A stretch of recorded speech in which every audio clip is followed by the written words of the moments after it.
no, no problems from it. We've Right, yeah, we don't either, although that sometimes the gusts seem quite large, but yeah, quite heavy. yeah, very heavy rain. Yeah, yeah, I think we're a little closer to the action than you are right now, but we'll see. Bill said despite all the tree work out here, there's still a lot of small branches down, not big ones, but Right, yeah, yeah. Yeah, more than once I've tried to get to your place with a branch or two down. Sometimes you can get out of the car and move it, sometimes you can just drive away and go another way. yep. And sometimes you get stuck in the snow. Oh, yeah, oof. That was a long night. It was a really long night. Oh, God. Hi, Doesn't Adam. matter what I told the police, he did what I told him not to. He drove up in the wrong direction and then had to back out the entire way. Oh, geez. He couldn't turn around. I told them that, but they don't listen. What do I know? Yeah. And then I had to wait for them for 25 minutes. Oh, God. Yikes. That would have been Yeah. very frustrating. It was because it was late and cold and I'd been there for hours and didn't have much. Yeah, I remember I didn't have much phone coverage. There was only one person I could actually reach, was my little flip phone. That was years ago, wasn't it? Yeah. Good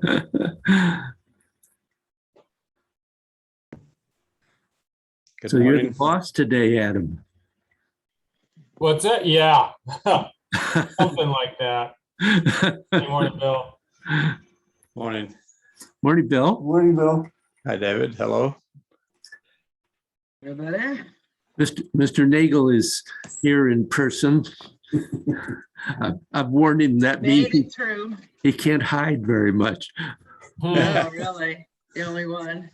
The hot seat. Well. I know that. Yeah. Well, I would have come, but it's a long ride. Oh, Yeah. little much. Oh, Bill, you're always making up excuses. Right?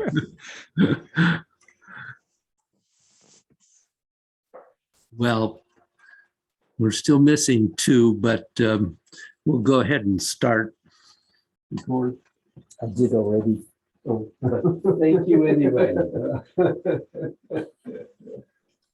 I am definitely up for the reminder.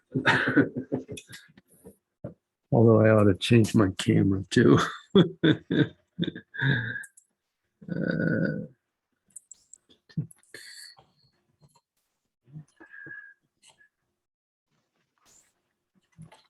Okay.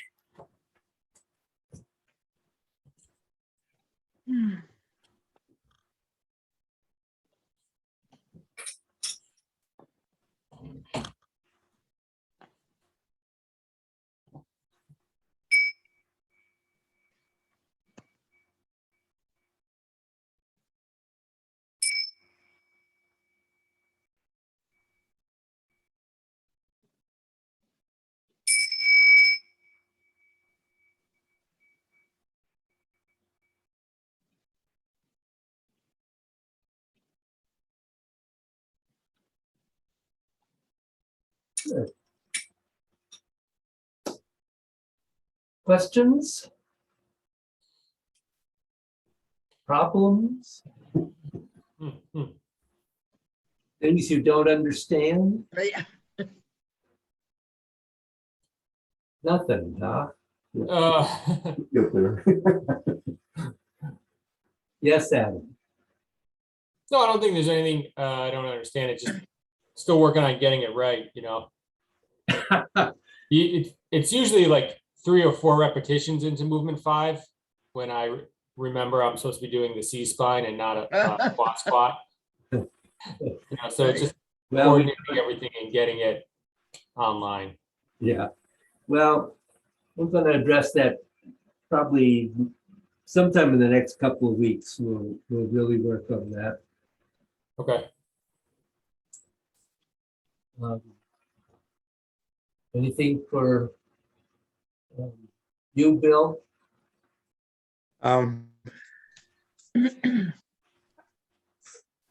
Yeah, use a little review of 4 again. For some reason, I get I think I'm sloppy with 4. Emphasizing bringing the elbows in as you're starting to come down Yeah. is part of it, and where you are with the where you're upright and So you come out of 3 and you're going down. And then this is the bottom of the movement. And now you're going out and up. And that brings the elbows in. Mhm. And then the elbows have to move out a little as you are going down so that you don't close off the armpits. So this is the straightening and the bending.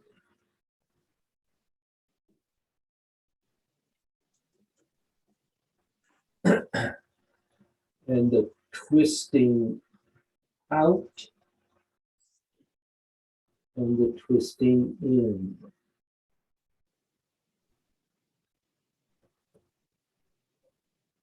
Okay, yeah, that's very helpful. Thank you. sure.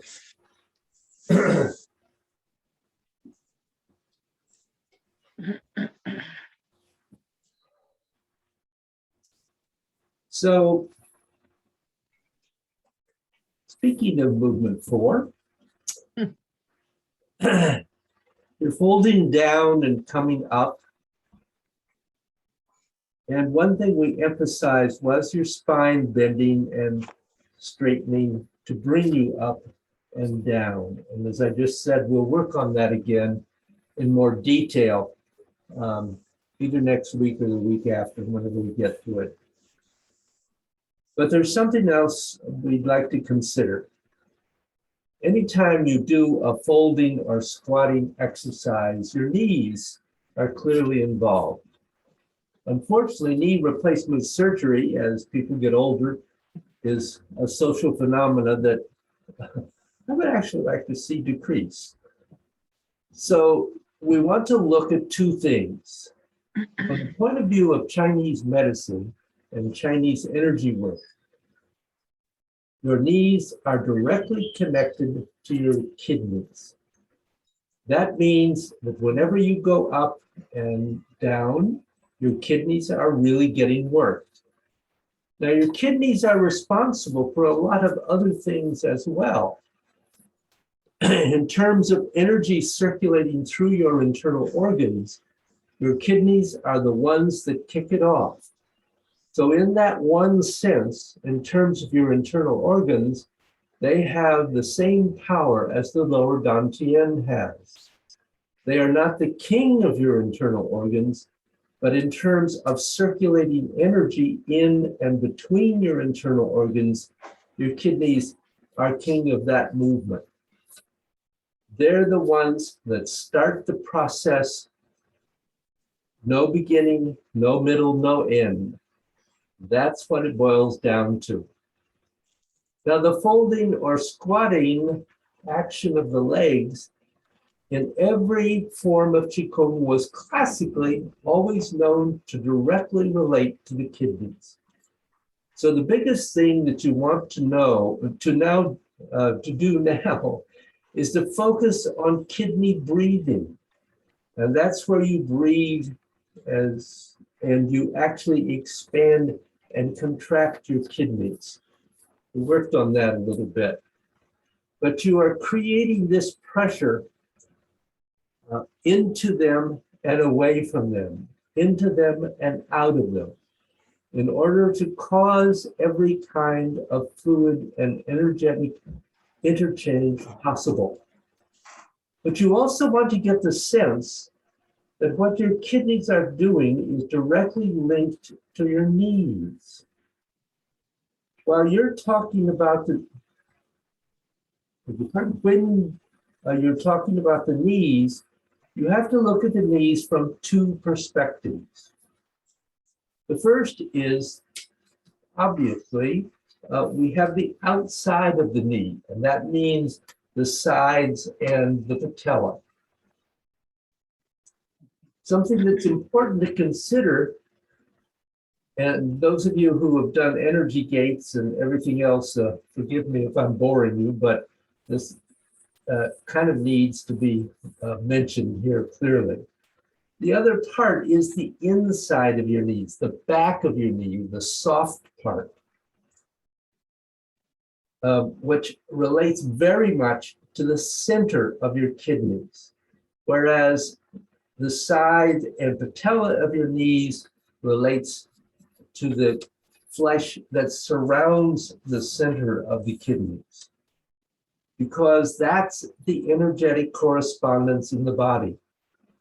Now, I'm going to take you through a simple exercise for this, and I'm going to make this a little bit more than just ordinary breathing. If you can feel the general pressure on your kidneys, then you can begin to feel the core in the center and what's around it. Center to periphery, what's more towards that outside and what is more right in the middle of them. If you can differentiate those, and it'll be very useful for you, because when you're focusing on the cavity of the knee, which is the back, the inside of the back, then you want to focus on the sense of your kidneys breathing from their center. And if you're focusing more on what is happening in the outside of the knee, then you want to focus more on the outside of your kidneys.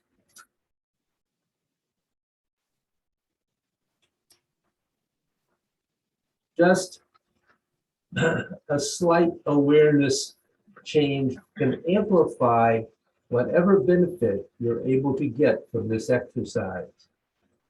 So I want you again either to lie down if that's possible for you, or to sit in a chair and make sure that your back is really pressing into the back of the chair, to the point where you can really feel the area of the kidneys. Remember, that's not down here in the lower back, it's up just underneath the lower ribs. And you want to feel that area.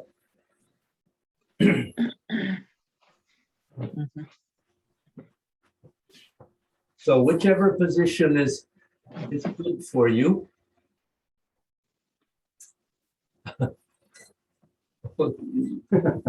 Wait. Yeah. Good. And if you're lying down, pull your feet up so that your feet can be flat on the floor. If you're sitting, sit straight with the feet flat on the floor.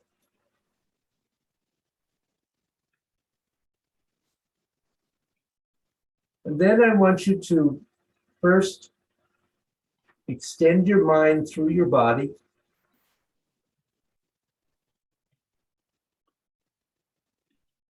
And begin to be aware of your breathing. All of your breathing. Breathe into your belly.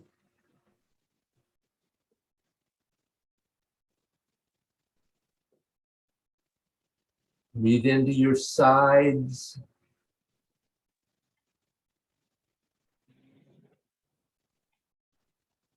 Try to feel that side breathing going clear up into your armpits. Even though we're focusing on kidneys, we still want to breathe into the spleen and liver.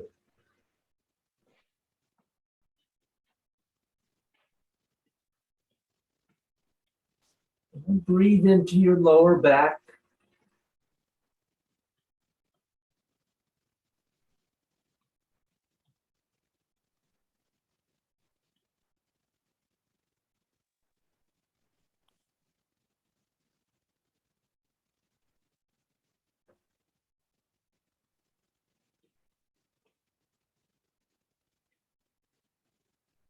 Now, as you inhale, press your lower back and the area of your kidneys into the ground or the chair. And then exhale and let your stomach deflate and let your kidneys spring back. Just feel that movement.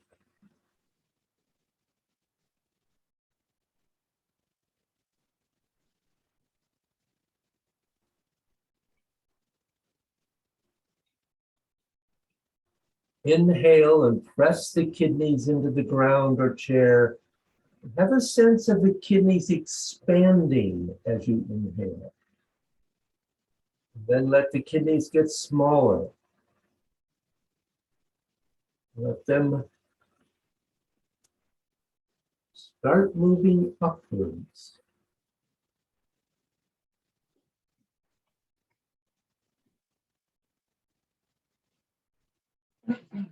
That's all you're doing at the moment, just feeling the expansion of your kidneys pressing into the ground or chair. And that pressure is helping you to know what's going on.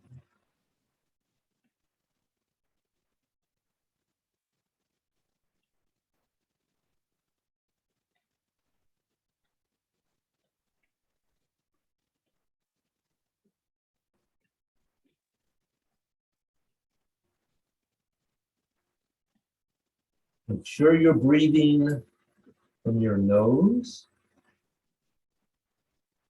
And now I want you to breathe as if you have a very thin tube going from your nose down to your kidneys.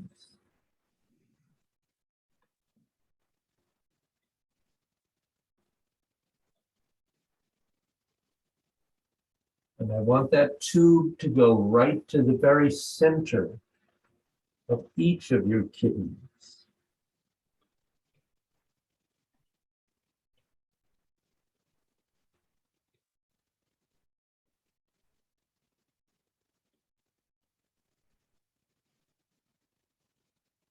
Right near the center of the bullseye of your kidneys, rather than in one of the outer rings.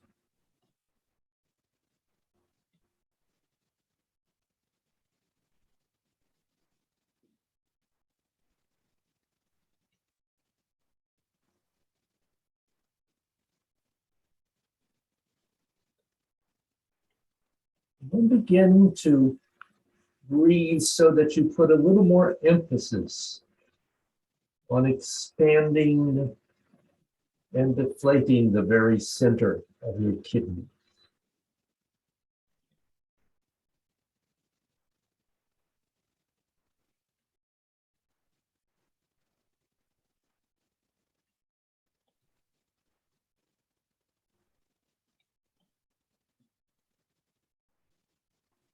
And get very smooth.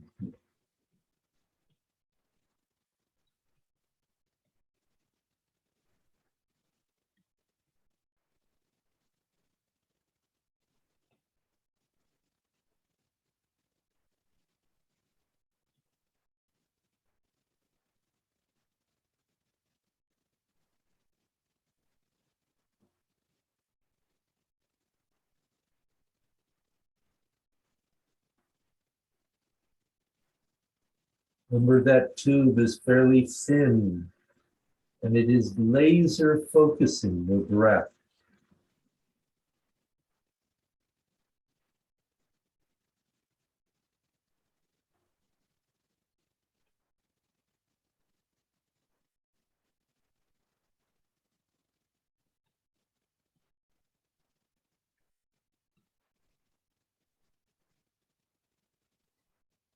And now let that tube slowly expand and get bigger. And then focus on the outside of your kidneys.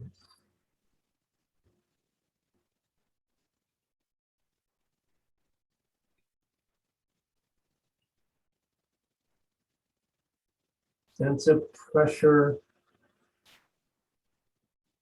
on the outside of your kidney.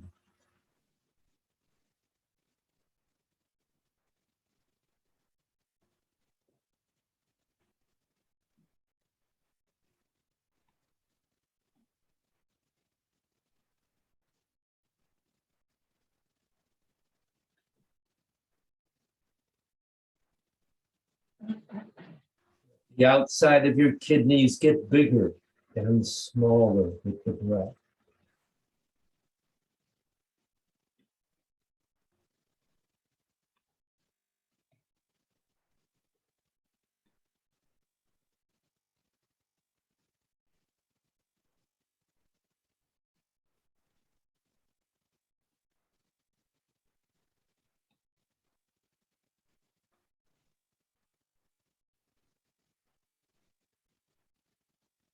Let the breathing put pressure on the outside of your kidneys, putting more pressure on them and activating them more.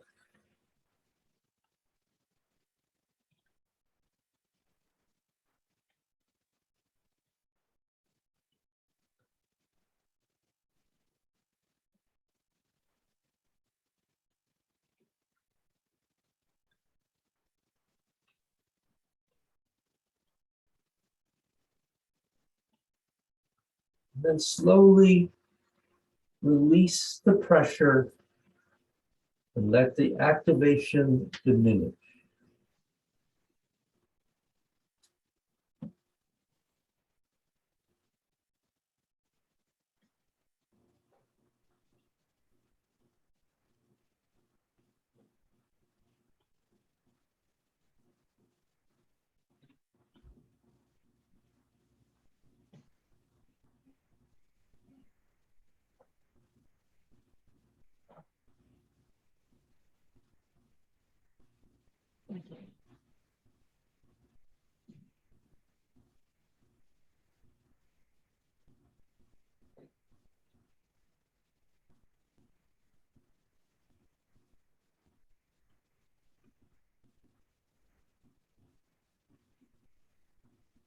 So this is basic kidney breathing.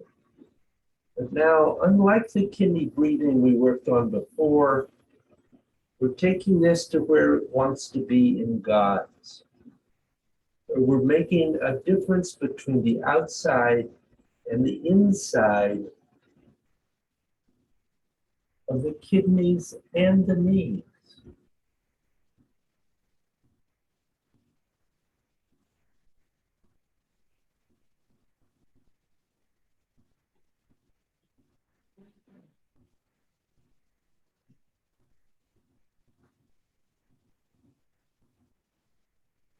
So slowly relax.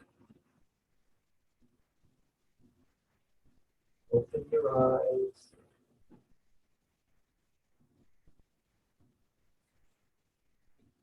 And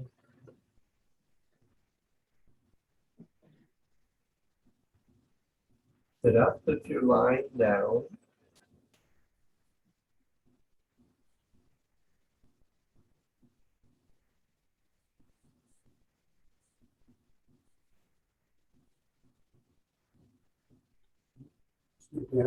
No.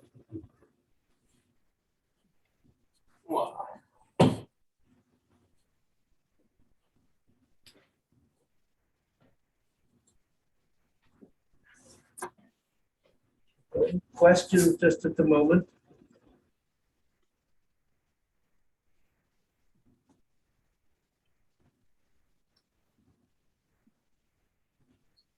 Okay. Guess not. What? No, I guess not.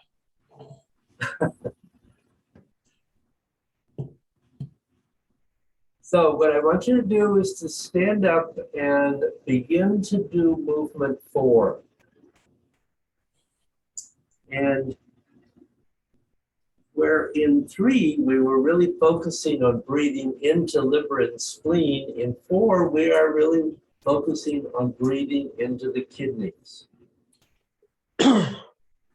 And as you do this, I want you to really focus on the connection between the knees and the kidneys.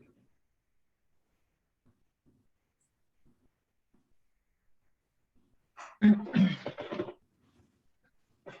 begin with, just focus on connecting the back of your knees, that soft center inside the back of the knees, and the center of your kidney.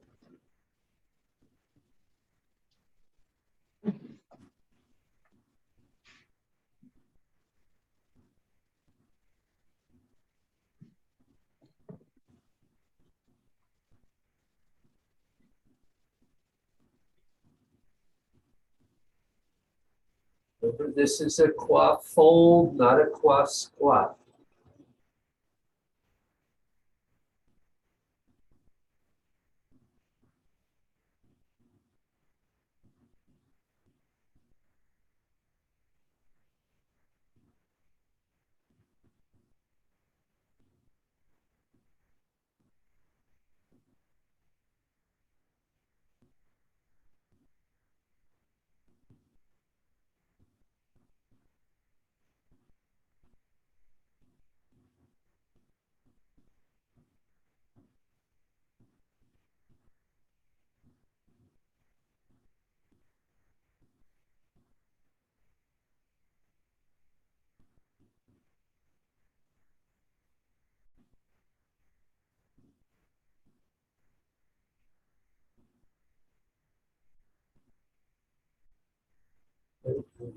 Thumbs start rotating out, out, outward, and then turning out, out, out. And you get the elbows down.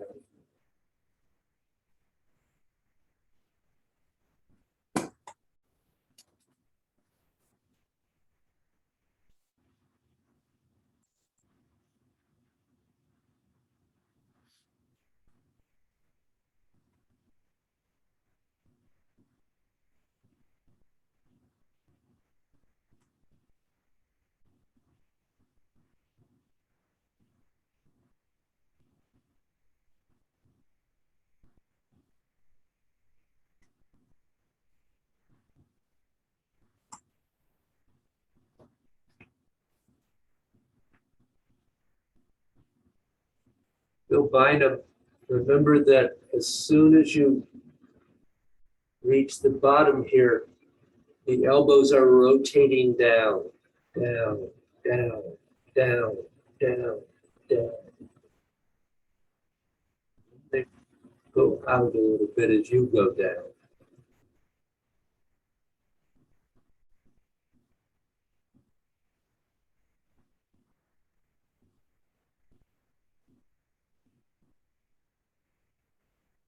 Now move your focus to breathing into the outside of the kidneys. So a connection between the patella and the sides of the knee to the outside of your kidneys.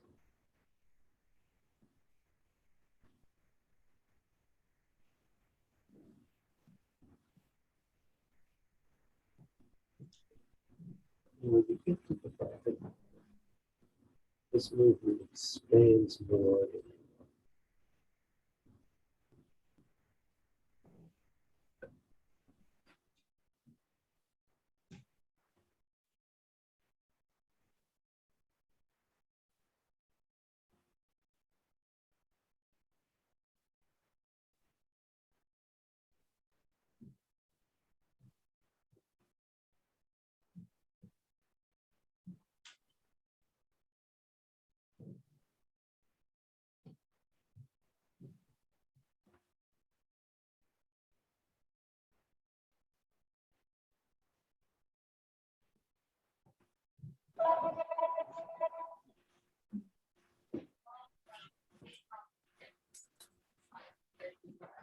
Okay, relax.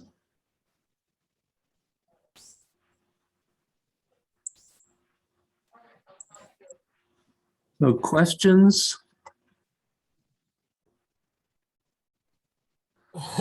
Yeah, I guess, I guess what does it feel like when you say feel a connection between the different parts of the kidneys to the parts of the knees. I mean, I feel like I can hold an awareness of those two areas while doing the movement, but I don't feel necessarily that those areas are connected or coordinated with each other. I don't know if I shouldn't be looking for that necessarily, but it sounds like yes. You should be open to its developing, yes. Okay. So what you said first is a very good beginning. So you have an intellectual and probably also a sense of feeling at least those two areas. Right. Yeah.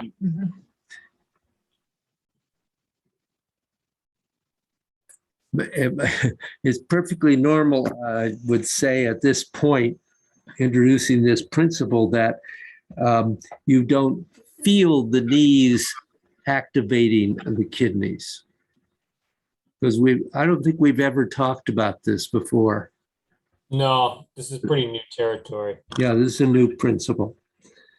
And so this, of course, has to do with all the work that we have done in the past and will be doing in the future about the energetic connection between the legs and the torso.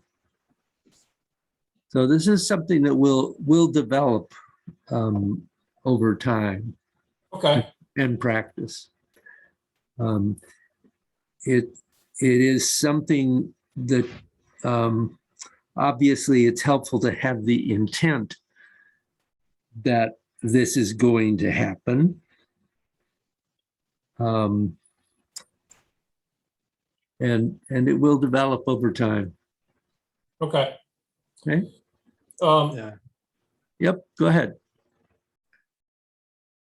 Go ahead, I feel Bill. like I generally have kind of a vagueness about I'm gonna, after we finish this class today, I'm gonna look up my anatomy book a little bit and check things out. There's a vagueness for even my mind intent to get in touch with things internal in my body, kidneys, spleen, and so forth. And I'm still dealing a little bit with vagueness, which I have been trying to practice a lot more. So I'm dealing with both the twisting out and in of the hands and vagueness internally in the body and this particular posture. So I'm feeling a little bit adrift right now. I maybe more so than some other people here, but that's okay, Bill. This practice, I think this particular Qigong, you go through stages of that. And then as your awareness grows, your comfort level increases and you begin to open up to more aspects. But yeah, you're right. There are places where it's something new. And I absolutely think if there is a vagueness in your mind about where any of the internal parts are, that it's good to look at anatomical pictures, which goodness knows on the internet you have thousands. So by all means, take advantage of that. How are you doing, Joanne? Yeah, I found that I could feel the connection to the outer knees and outer kidney, but not the back of the knees and the inner as much. Although I felt when we were doing that breathing exercise, flattened, I could feel the energy going inside. I just can't make that connection with the back of my knees yet, but maybe because I've been feeling the front of my knees so much lately. It's a little like, oh yeah, there we go. But I did feel, I definitely felt that. Yeah, good. Not good that you've had those knee No, problems, but But it has helped me with that cash. yep. Um,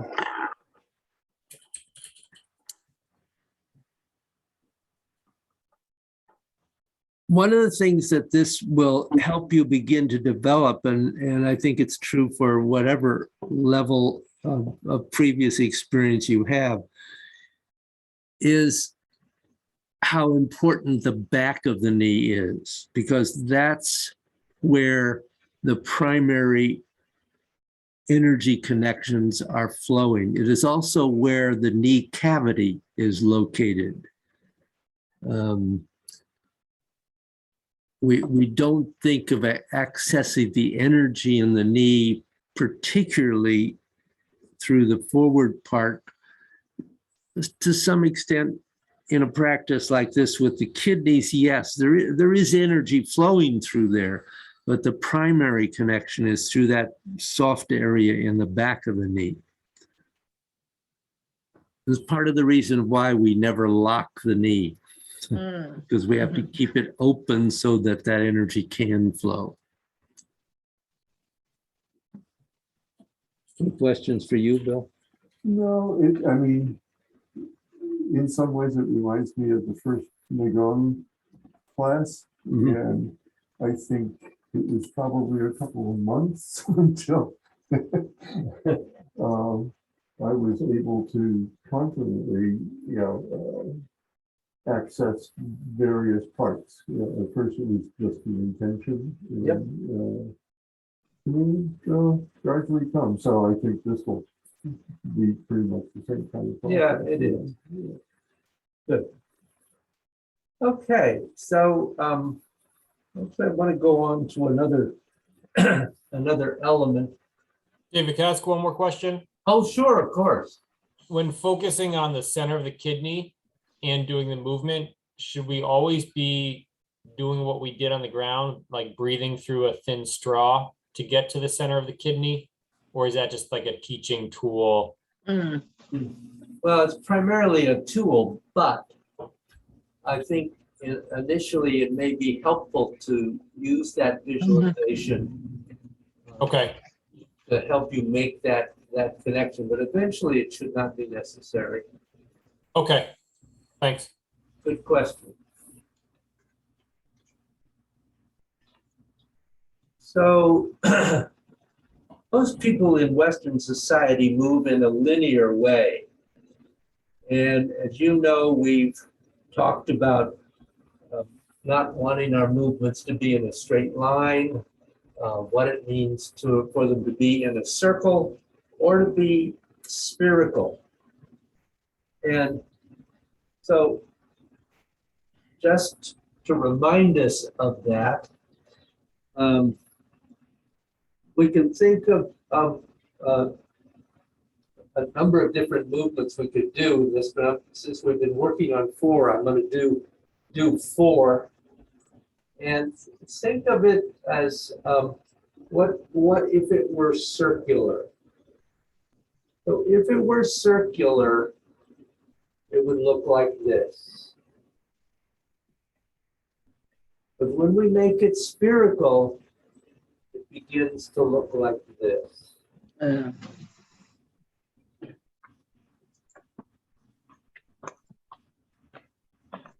So we're trying to find spherical movement, as we said, in everything that we're doing in God's. To remember the principle of the mind having neither yes or no. It makes it possible to do the sphere because you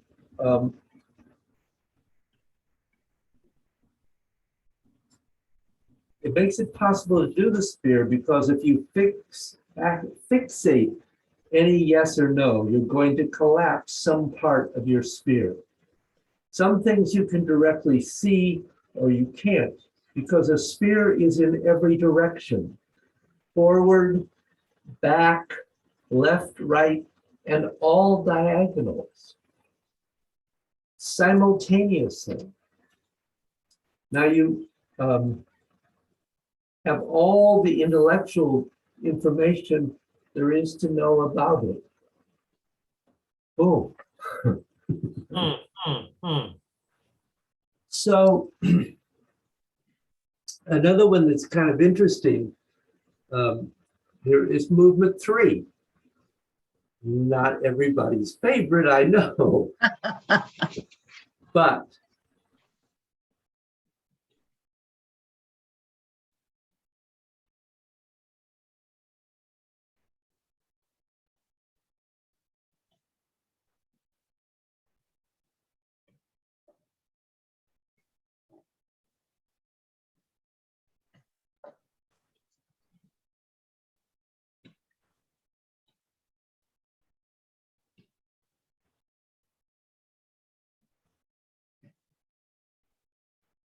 so it too is spherical. And that part of it, of course, is that spherical movement we like to make with our dantian. And well, we talked about it initially as a circle. I think it's important to remember that it is a sphere. And I was just doing this very deliberately, very expanded, so you could get the idea. I was deliberately over exaggerating the movement so you could see it. I was making it radically bigger so you could see what it is you're trying to do. I want you to get that idea and to recognize the sphere. This is not a problem you have to resolve when you start, but you have to make a distinction between two different things. There is what enables you, what allows you, what takes you on the road so you can arrive at the end point you want to come to.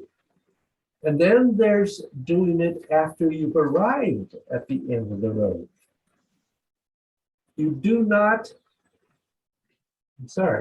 a lot of things on the road so that when you arrive at the end of the road, you can have this happening internally without it showing externally.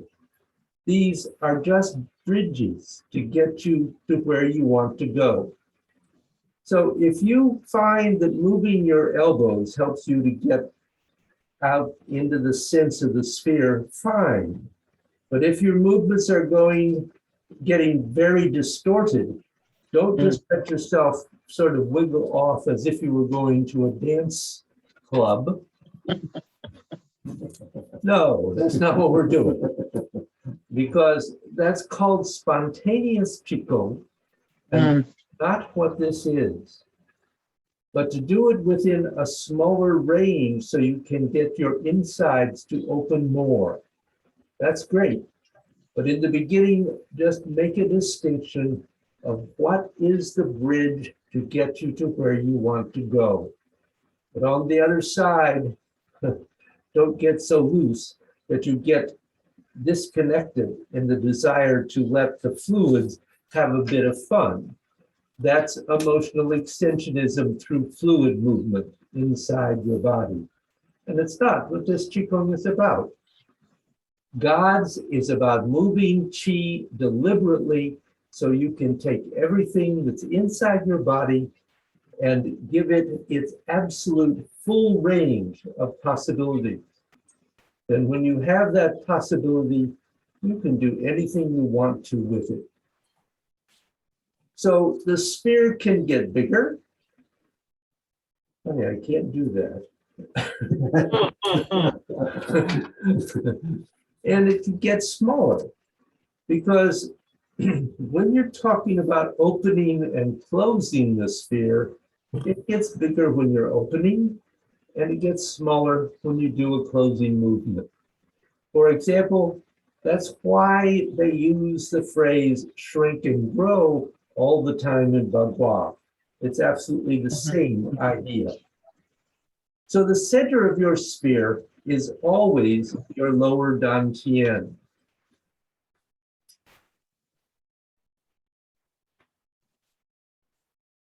The periphery of your sphere is your 5 extremities.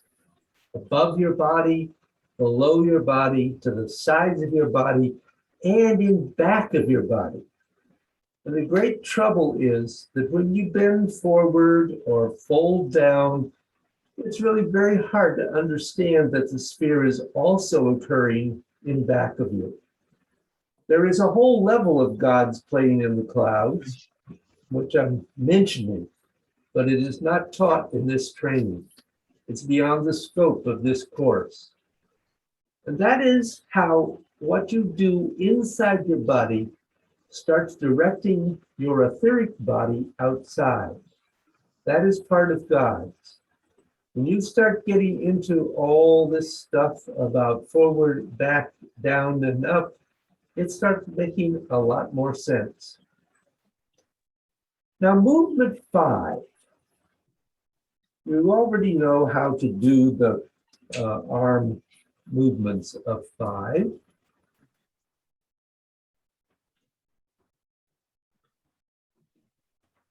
And you're not leaning forward, and you're doing a few other things, of course. If we look at it from the point of view of opening and closing, normally in the first 4 postures, we have opening and closing within 100%. So we're closing 70% and opening 70%. But as we go into 5, we close 30%.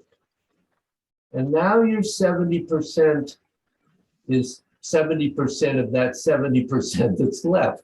And I won't try to figure out how much that is. So now your closing and opening is smaller. There's less. Okay? What you want to do is take your body and close it 30%. And from that starting point of it being closed 30%, you're going to open and close. So, a little hard to see this, I think, on Zoom, but maybe even in person, but we'll try. So, at this moment, everything is open. Now, I've closed about 30%. So, in the movement of movement 5, the opening and closing is within the remaining 70%, which means that as we continue to close and open, the amount of that is very much decreased over what we've done before. So this is I think, kind of difficult concept at first to grasp.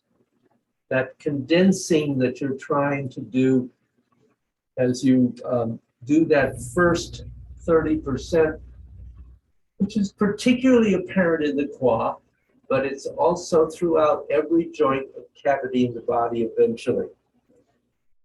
So, one of the things to say is that we do this condensing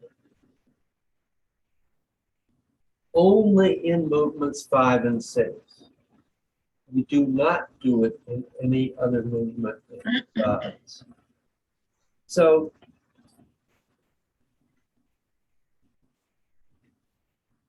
when we are going from 4 into 5, that last movement here, you're doing that first condensing, closing 30%. And so the movement at that point is much smaller than it was in your earlier repetitions of 4, because this is where the condensing is occurring. And then you're going to continue to close and open. And it becomes just that smaller range that you're working with. And I'm trying to be really as clear about this as I can at the moment. So at this point, you're still closed 30%. I could still open 30% more. Right?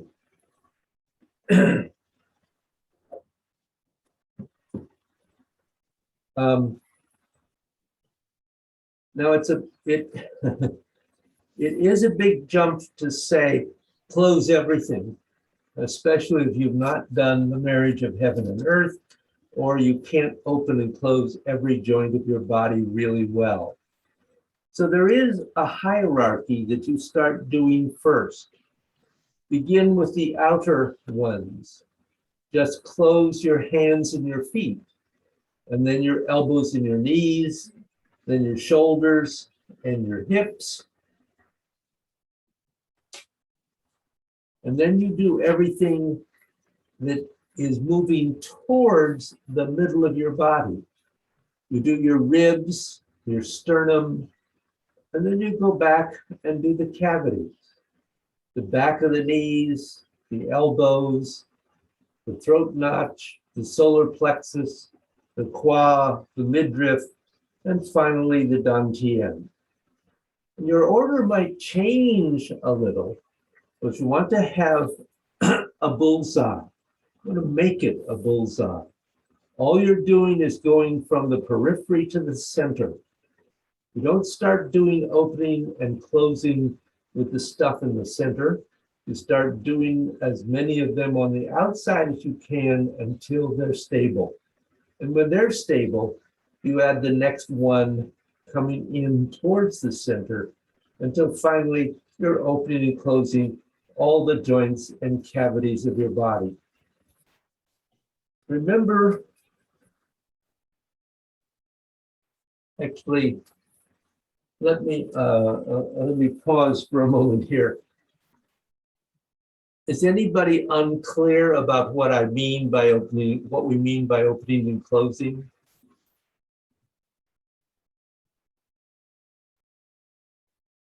Okay. So somebody tell me that.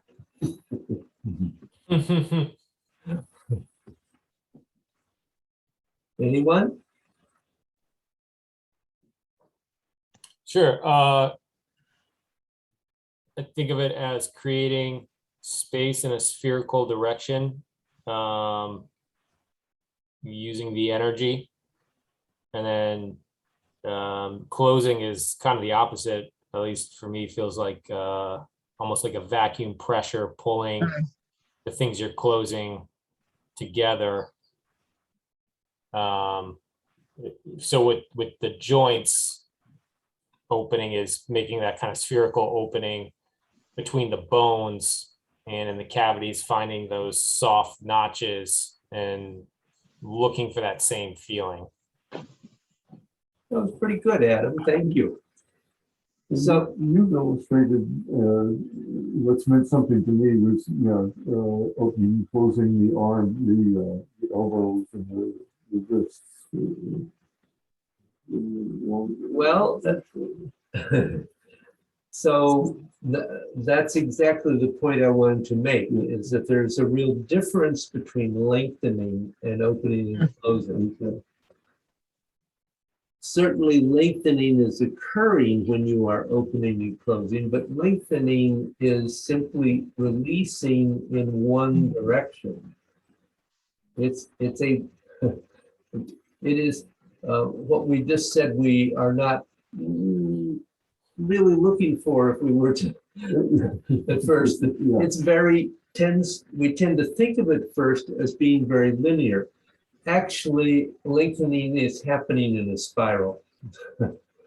But it is, to begin with, simply the ligaments and fascia and tendons to a much smaller amount, actually extending out and back in one direction. Whereas opening and closing, as Adam said, is spherical. Mhm. So, and lengthening starts out as pretty much basically a physical movement and eventually becomes energetic as you begin to actually release energy out by lengthening and draw energy in by lengthening in. In the joints and the cavities, it expands and contracts like a big ball within the joint or within the cavity. So there is a distinct difference. If you have not worked on opening and closing, we will do some work on it as we go along with this. But the primary training, as I was saying a moment ago, is usually done in conjunction with the marriage of heaven and earth. Mhm. And it takes about a year to develop some sense of opening and closing the joints throughout the body. Usually, it might be faster for some people or longer for others, but roughly a year. So it's not, we're not going to actually teach all the training of opening and closing, but we will certainly talk about it. And to whatever extent you can begin to have the sense of that, we certainly want to include that in what we're doing. So, remember when we were working on movement 2, and we talked about how there could be variations based upon how much breath you had, how much lengthening in and lengthening out you could do, how much closing or how much opening you could do until your body ran out. You always have to consider the opening and closing of your joints with the movement in your body in general and away from your body in general. And in the way you have to get those two to go in sync, because the idea is to have you become like a big cell that is doing this expanding and contracting with all the parts moving together. So now I want you to stand up and we're going to do a practice thinking about this opening and closing and doing movement 5. So if you'll just stand up. And the first thing I want you to do is just take a moment and breathe. Let your mind extend through your body.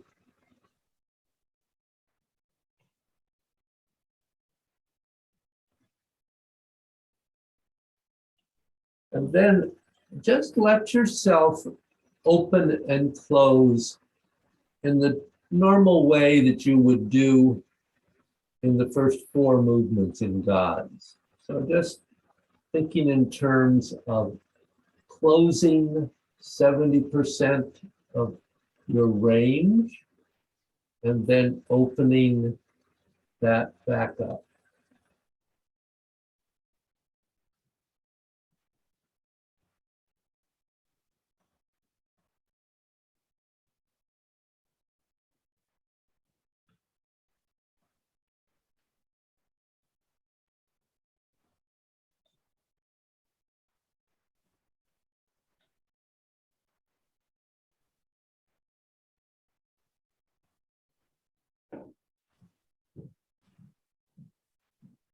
And then I want you to close 30%, as we would do at the beginning of movement 5. And then open and close within that remaining 70%. Feeling the difference in doing that.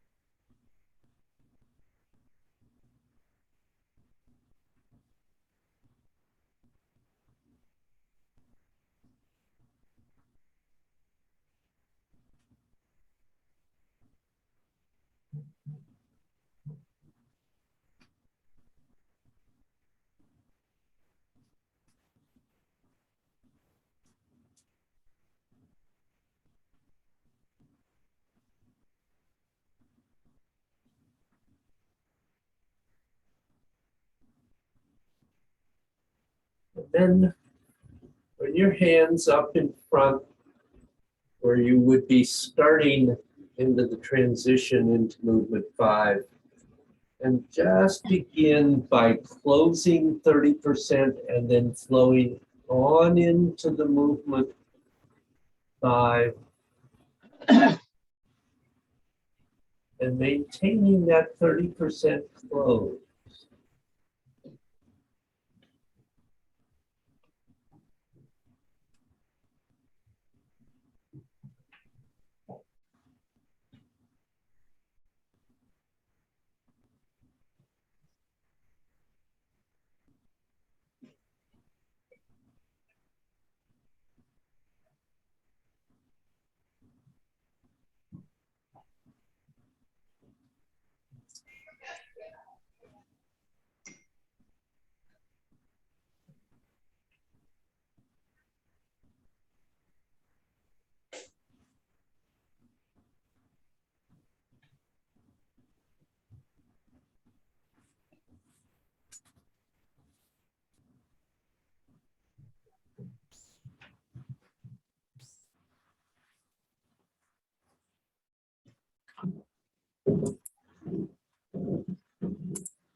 Okay, everybody relax for a minute.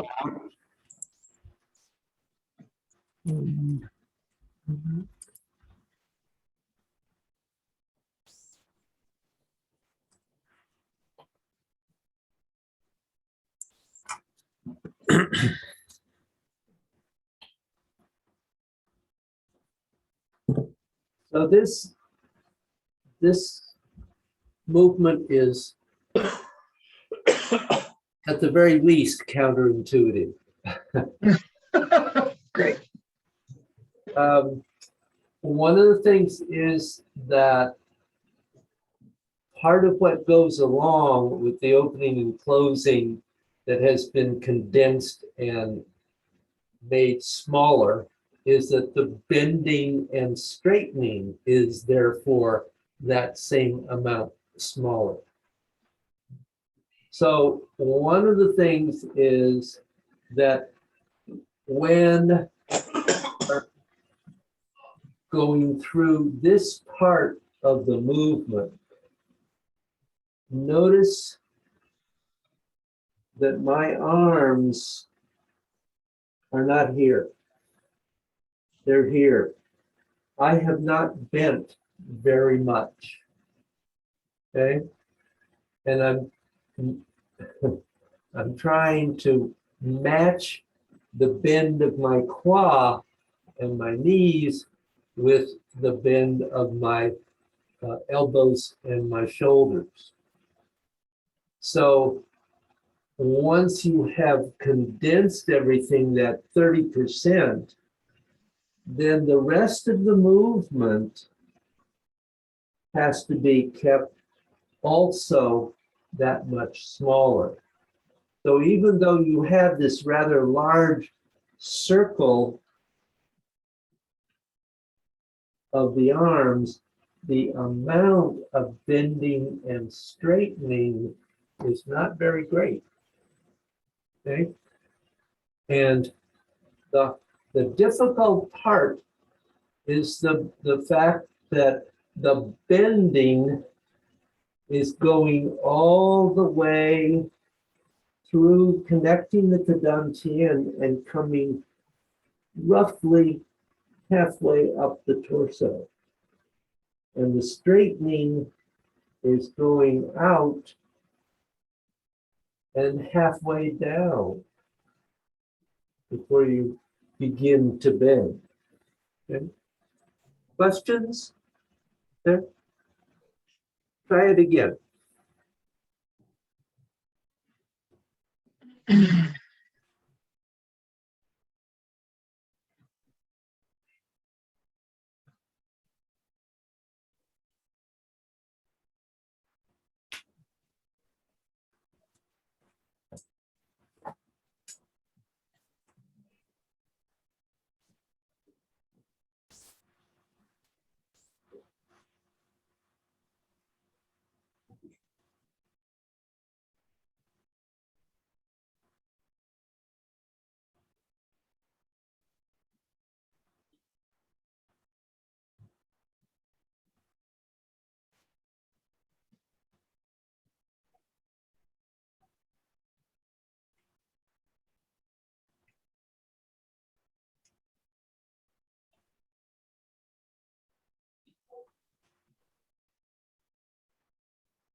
Bill, as your arms go down, they have to initially connect at the level of the lower dantian, not above that, because then they come up from there and then out. Good. Nice. Adam, don't bend the arms in quite so much. Okay. Let it be a little smaller. And Joanne, make sure you keep rising all the way to there. Okay, yep. Yeah.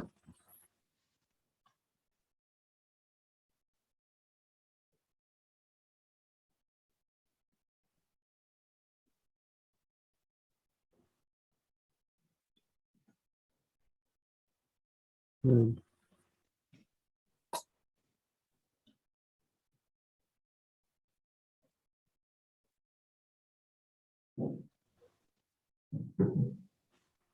Okay, good. That's looking better. Questions? Well, I've actually run you over today, so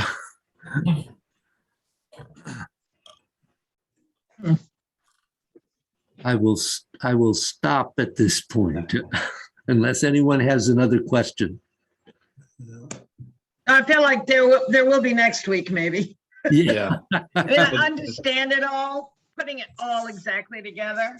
I mean, Yep. I felt more spherical that time than I think I had before. That's Yep. good, getting more of a grasp on Yeah. that, but Yeah. the 30% closing is still, I That's get what you're tough. saying, but it's a little Yeah. tough. It is. Absolutely. It's good to be run over. That's right. Sounds like a challenge for the week. Yeah, As long as I just want to say again how great it is to have these recorded and be able to go back to them. Yeah. David. It's fantastic. Well, I'm glad to be of assistance. Great. Have a great week. Thanks, David. All right, thank you, Do David. well, everybody. Take care. Yeah, see Yeah. you, see the Bills. Buy the Bills. No, Nick. no, no. I have heard from Nick and Richard. They just haven't been able to be here. Okay. So they're still with us and using the videos. Right, so you don't get behind with the videos, yeah.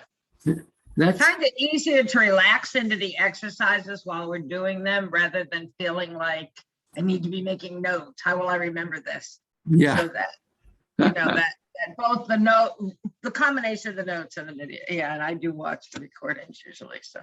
Oh, Decent that's ones. good. Yeah, no, I do. You have much rain down there, Bill? Oh, you're on mute, Bill. Bill, you're muted. Oh, There you it's go. been sunny and nice here. It's beautiful Oh. There weather. We have We're a getting a nor'easter up nor'easter here. Yeah, yeah. Well, I'm not in the northeast, I guess. Yeah, no, in Southern Virginia. Yeah, we do have a different weather pattern, but it's interesting because Connecticut had, wait a while and you'll get the weather you want because of the coastal Right. patterns. And we're right at the base of the mountains and the Skyline Drive and everything. Yeah. And the weather here is very micro. It can be rain hard and be windy here, and a mile away it can be Mm. normal. And, Yeah, mountains are like that, aren't they? Yeah. Yeah. Yeah. Well, have a good week, Bill. You too. Take care, everybody. Okay. Bye-bye. Oh. I didn't Take take that off now. No, we'll see Adam and I are far enough away. So, I don't know what to do with you guys on Zoom. Yeah, it's hard. I to Yeah. be honest, I did not practice this week. I focused on God, so Well, God's is pretty demanding. It is, and I feel like that's where the biggest, and I feel like that, I think we talked about this last week. It will make my form better, but with limited time, I was like, oh God, 20 minutes a day. I can't, how many days can I do that? And while my knees are better, the rain doesn't help the knees. I also think there's some varicose veins problems getting worse. So I think that's a bit of part of the leg pain, but I don't have anything on this one today. Sorry. Well, you're absolutely right. I mean, God's everything we're doing in God's feeds into the form eventually. I think that one thing I wanted to say, I mean, we've obviously talked about a number of ways to focus our form practice when we have time, but I think it's important now and then to just flow through the form so that we keep it alive. Right. Yeah. It is so easy if you get focused in another direction or have an injury or an illness that blocks you from it, that you discover, oh, I have to go back and really work on this to get it back. So That's right. Yeah, I find that already. Yeah. so I just encourage you to now and then when you can, do a flow through. And if you're not focusing on a particular element, that's fine. You know, sometimes just really finding how you can stay present with Yeah. every moment of the flow is a really good thing. Yeah. In the last time I was able to do much practicing on this was when we were not using our we were not using our arms. And that makes you really concentrate. Yeah. That's like really challenging. And so I really had to go back and forth and like do whole body movement and then cut it because because you kind of forget how much your arms are. Mm. And I know the lesson here is that your arms are leading. That's like kind of like, whoops. Yeah. Nope. Mhm. But then you notice that they are when you're not using them. So that's why that was very helpful. But yeah, my balance, I've just been concerned about balance. I should be able to try that this week though. Yeah. I don't know if it's any encouragement to you, but I will say that Shelley and Carol, who've been working on this for a few years longer than you have, I just have sent them back to doing just the legs for a while, and, Oh, and they're having the same difficulties. same thing. Yeah. Okay. So it's good. It's a good practice now and then just to remind us. And I'm definitely including myself in that. Sure. Right. Yeah. Right. Okay. So any other form issues particularly? Doesn't sound like probably at the moment. No issues. I just, I was trying to work on adding the C spine and tucking the pelvis a little better. Yep. And finding that very difficult and challenging. Although, Joanne, like you said, doing it with a mirror has been very helpful Yeah. because my sense of what I'm doing is a little different than Yeah. when I look over in the mirror and I'm like, well, I feel like I'm doing the C spine, but actually I'm just standing there. Like, so maybe I need to give it a little bit more, one thing I find challenging with the C spine is it, I think it's wrong probably, but it feels like the front of your body collapses in. And I'm not sure if that's quite right. No. Yeah, that's what I anticipated. Because it shouldn't be the front collapsing in, even if you're not crunching your abdominal muscles down to like pull your rib cage down towards your legs.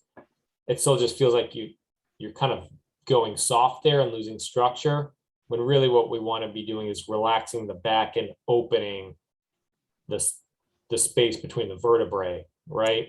Yep. So the front should theoretically be elongating as well. Yeah, because the sense really is when you tuck the pelvis, for instance, that your perineum is dropping to your feet. Mm-hmm. And when your head is extending and bending out, that it's reaching out and up. Mm-hmm. And if those things are happening, even though the front of your spine is bent, it's not collapsing. Right. Right. Uh-huh. Okay. So you Right.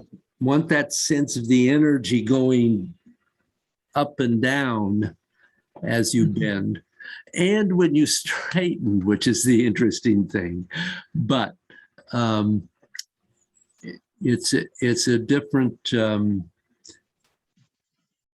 when you're straightening the front of the spine, adding the front of the spine, that makes more sense to us than when we're opening the back of the spine.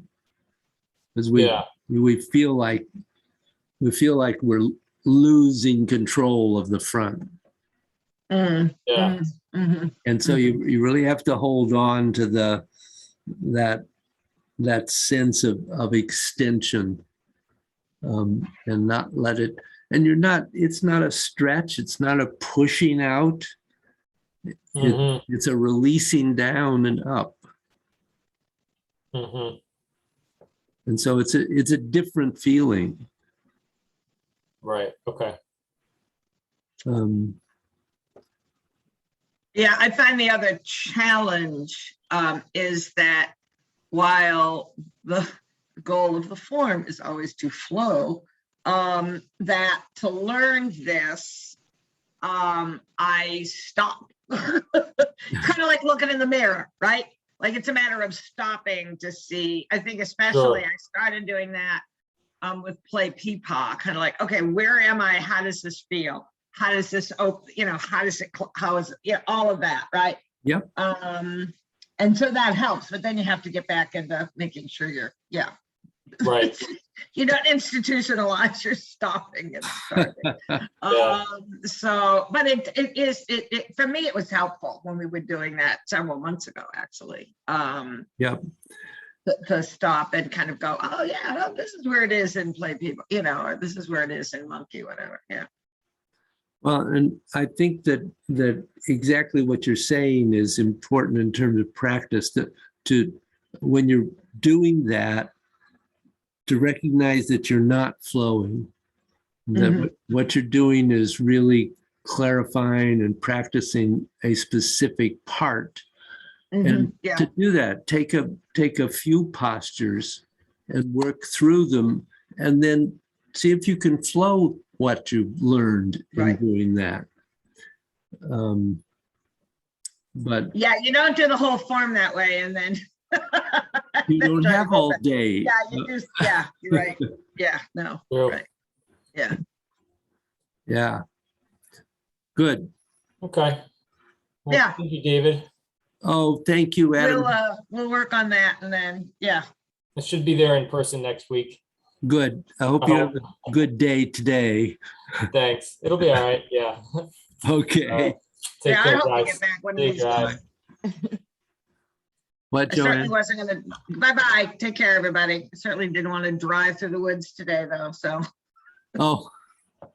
I mean, like I said, it's been at times the trees here have been really bending over. So Yeah. it's all woods between you and me. So anyway, Yes. all right.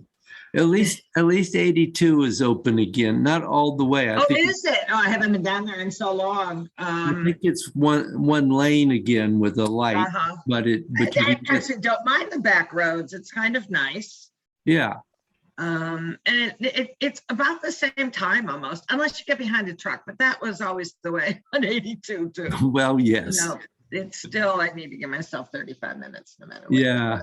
Anyway, that's all right. All Okay. right, David, have a good week. You too. Okay, bye-bye. Bye-bye.